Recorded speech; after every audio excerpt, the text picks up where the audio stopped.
Hey guys, good morning. This is Andy. I know you guys have been working on this. I'm not a decision maker. I thought I'd give you a quick cut on a couple different ways that you could handle it outside of what you're being trained to do. So, first, I want you to think about their position. So, when you make your dial, you should have their LinkedIn up or you should be in your lead database. You should see their position, right? If they are the president, CEO, top of the food chain, if they say they are not responsible for sales or operations or whatever they're saying, that is what we call a lie. They're the CEO, they're the owner, they're ultimately responsible, right? But they may not be doing the day-to-day operations. They're using that just to kick you down. It's totally fine, right? So you could say, okay, he says to you, I'm not in charge of that. He said, I understand. Andy, as the president of your company, I get that you're not doing the day-to-day of your sales. Who would I talk to? Like, who would be the best person to talk about how I can help you guys increase your revenue? They'll tell you, call Bob. And very simply, then you say, fantastic. Hey, when I contact Bob, would it be all right if after I do discovery with him, I send you whatever proposal I generate, if I generate a proposal, and also include you on that? Right, ultimately, you're responsible for Bob and for sales. Would you let me do that? Okay. One, and then the next step from that is the extension. When I call Bob, I'll be able to say, hi, Bob.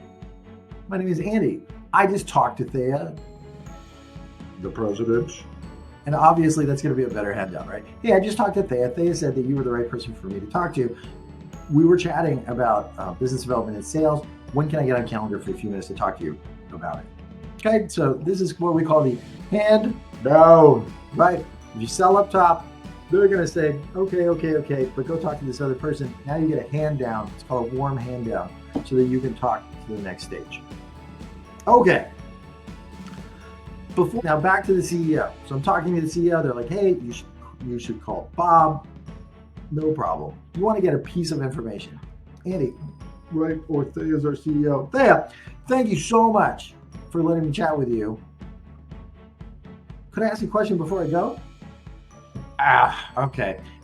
Fantastic. Thank you so much. It's not that often that I get to talk to someone as awesome as you. So thank you so much for your time.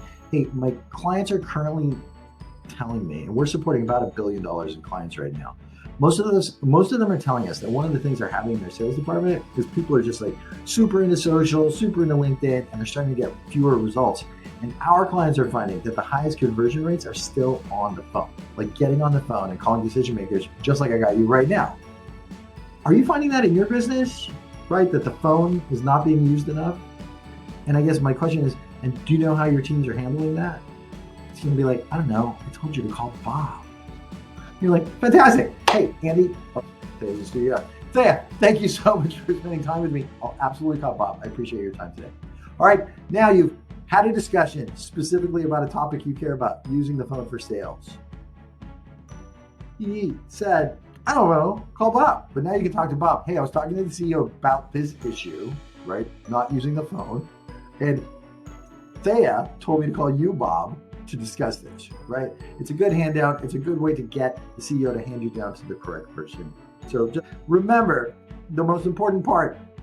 Look at who you're talking to, right? If they're the president or the CEO, they obviously are in charge of this. If they're the chief operating officer, they're obviously in charge of the operations of a staffing or recruiting department or the operations of a company, right? So your services that address that are important.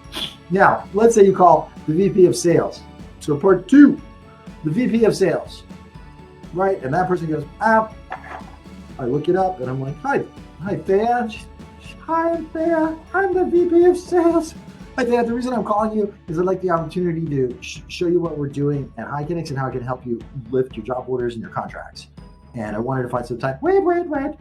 I'm sorry. I'm not authorized to sell contracts. I'm not authorized to do anything. Oh, wait. Here's Thea right now. I'm not authorized to do anything like that. Right? I'm just a VP of sales. You're like, Thea, I totally appreciate that. So probably I should talk to the CEO. Is that right?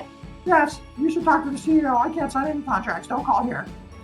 No problem. I'll be happy to do that. Hey, it's the VP of sales. Can I ask you a question just before I go? And thank you so much for pointing me in the right direction. Can I ask you a question before I go?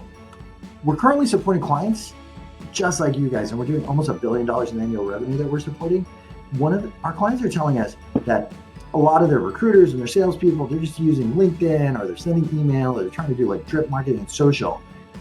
But they found the most effectiveness was still getting people on the phone, but people just don't want to get on the phone because it's time consuming and it's challenging. And especially newer recruiters, newer salespeople, they hate the phone, right? Because they're so text heavy.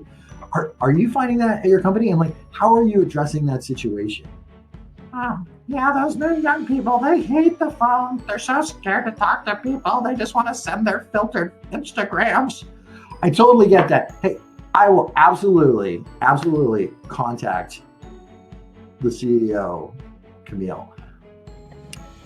When I contact them, would you mind if I asked if you could be included? Because I recognize, hey, at the end of the day, they're signing the contract, but you're the one who's actually making it work, right? Like, you're obviously a key decision maker in this process. And I really love your input more than anything to make sure it makes sense. Would that make sense? I could include you? And you know, I know how busy you are, but if before I even do that, if you had like 5 minutes, and I know you're totally busy today because I caught you off guard, but if we could get like maybe 5 minutes, I'd love to just pick your brain so that when I talk to the CEO, I can get you the resources that you need so that you can crush the sales goals. Like, when do you think we could spend like maybe 5 or 10 minutes and I could bring one of my experts in to analyze that? Do you think we can find time to do that? All right, so a couple things to think about. Super short video today. One, look at their position. If they're the president, they're in charge of sales. They're in charge of operations because they're the president. They're in charge of everything. So you want to get them and get a hand down to the person you want. Two, if they're the lower person, I'm not the decision maker, I can't sign contracts. That's okay, but you're the person who does the work. And I need information from you so I can help you. All right, think about those things a little bit.